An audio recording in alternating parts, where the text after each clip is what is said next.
কল্পনা করুন এমন এক সময়ের কথা যখন পৃথিবীতে আধুনিক কোনো অস্ত্র ছিল না কোনো ক্রেন কিংবা বিদ্যুৎ। অথচ সেই পাথুরে যুগে মরুভূমির তপ্ত বালুর উপর দাঁড়িয়ে তৈরি করা হলো এমন এক স্থাপনা যা আজ 4000 বছর পরেও আধুনিক বিজ্ঞানের কাছে এটি এক অমীমাংসিত রহস্য হয়ে দাঁড়িয়ে আছে। আমি মিশরের গ্রেট পিরামিডের কথা বলছি। 2.3 মিলিয়ন পাথরের ব্লক, যার এক একটির ওজন একটি আস্ত হাতির চেয়েও বেশি। সেই সময়ে মানুষ কিভাবে এগুলোকে 480 ফুট উঁচুতে তুলল? আর কেন পিরামিডের ভেতরের তাপমাত্রা বাইরের প্রচণ্ড গরমের মধ্যেও সবসময় স্থির থাকে? আর সবচেয়ে বড় প্রশ্ন, পিরামিড কি আসলে রাজাদের কবর দেওয়ার জন্য বানানো হয়েছিল, নাকি এর আড়ালে লুকিয়ে আছে অন্য কোনো মহাজাগতিক রহস্য? আজকের ভিডিওতে আমরা পিরামিড নিয়ে প্রচলিত সব গালগল্প বাদ দিয়ে বিজ্ঞানের চোখে দেখব এর আসল সত্য। ভিডিওটি শেষ পর্যন্ত দেখুন, কারণ শেষে এমন এক তথ্যের মুখোমুখি হবেন যা আপনার চিন্তাধারাকে চিরতরে বদলে দেবে। গিজার গ্রেট পিরামিড তৈরিতে ব্যবহৃত হয়েছে প্রায় 23 লক্ষ বিশাল পাথরের ব্লক। কিন্তু আশ্চর্যের বিষয় হলো, এই পাথরগুলোকে একে অপরের সাথে আটকে রাখার জন্য যে বিশেষ মর্টার বা আটা ব্যবহার করা হয়েছে তার রহস্য আজও আধুনিক বিজ্ঞানের কাছে এক বিরাট চ্যালেঞ্জ। যদিও গবেষকরা এর রাসায়নিক বিশ্লেষণে জিপসামের উপস্থিতি খুঁজে পেয়েছেন, কিন্তু ঠিক কোন জাদুকরী প্রক্রিয়ায় এটি পাথরের চেয়েও শক্ত এবং হাজার বছর ধরে অবিনশ্বর হয়ে আছে? আপনারা জানলে অবাক হবেন, পিরামিডের অবস্থা ঠিক পৃথিবীর স্থলভাগের কেন্দ্রবিন্দুতে। এমনকি এটি উত্তর মেরুর সাথে এতটাই নিখুঁতভাবে সারিবদ্ধ যে আধুনিক কম্পাসও সেখানে ফেল করতে পারে। সেই সময়ের মানুষের কাছে কি তবে উন্নত কোনো জ্যামিতিক জ্ঞান ছিল, নাকি তাদের সাহায্য করেছিল অন্য কেউ?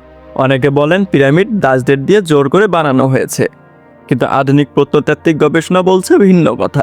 যারা পিরামিড বানিয়েছিলেন তারা ছিলেন অন্তত দক্ষ কারিগর। তাদের জন্য আলাদা আবাসন ব্যবস্থা এবং পুষ্টিকর খাবারের ব্যবস্থা ছিল। এটি কোনো জোরপূর্বক শ্রম নয়, বরং এটি ছিল বিশাল ইঞ্জিনিয়ারিং প্রজেক্ট। পিরামিড নিয়ে সবচেয়ে রোমাঞ্চকর তথ্যটি হলো ওরিয়ন কোরিলেশন থিওরি। আপনি যদি রাতে 3টি পিরামিডের দিকে তাকান, তবে দেখবেন তারা আকাশের ওরিয়ন বেল্ট এর 3টি নক্ষত্রের সাথে হুবহু এক লাইনে অবস্থান করছে। এটা কি স্রেফ কাকতালীয়? বিজ্ঞানীরা বলছেন প্রাচীন মিশরীয়রা মহাকাশ সম্পর্কে এতটাই জানতেন যে তারা নক্ষত্রের মাপ দেখে পৃথিবীর স্থাপনা তৈরি করতেন। কিন্তু প্রশ্ন হলো, টেলিস্কোপ ছাড়া এই নিখুঁত মাপ তারা কোথায় পেল? এখান থেকে দানা বাঁধে সেই বিতর্কিত তথ্য। তবে কি এলিয়েনেরা পৃথিবীতে এসে পিরামিড তৈরিতে সাহায্য করেছিল? যদিও এর কোনো অকাট্য প্রমাণ নেই, কিন্তু পিরামিডের গাণিতিক নির্ভুলতা আমাদের এই প্রশ্ন করতে বাধ্য করে। পিরামিডের ভেতরে 3টি মূল প্রকোষ্ঠ আছে: কিংস চেম্বার, কুইন্স চেম্বার এবং বেস চেম্বার। কিন্তু আশ্চর্যের বিষয় হলো, গ্রেট পিরামিডের ভেতরে আজ পর্যন্ত কোনো মমি পাওয়া যায়নি। তাহলে কি এটি কবর না? তবে এটি কি? নিকোলা টেসলার মতো অনেক বিজ্ঞানী মনে করতেন পিরামিড আসলে একটি বিশাল পাওয়ার প্ল্যান্ট বা শক্তি উৎপাদন কেন্দ্র।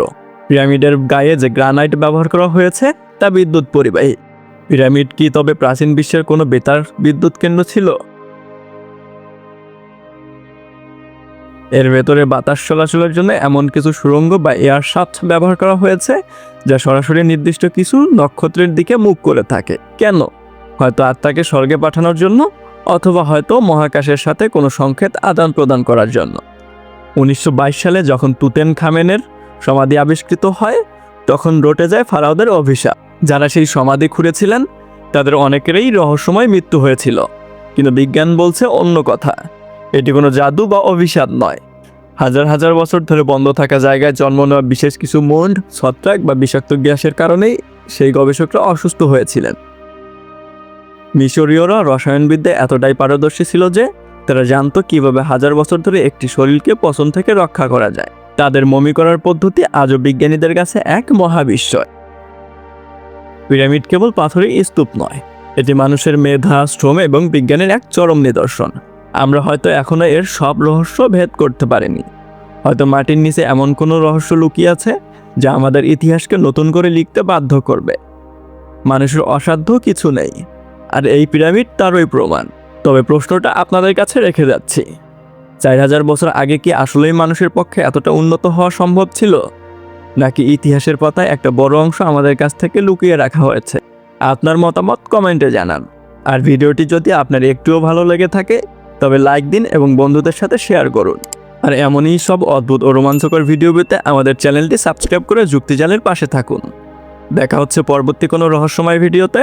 ততক্ষণ পর্যন্ত ভালো থাকুন, সুস্থ থাকুন। আল্লাহ হাফেজ।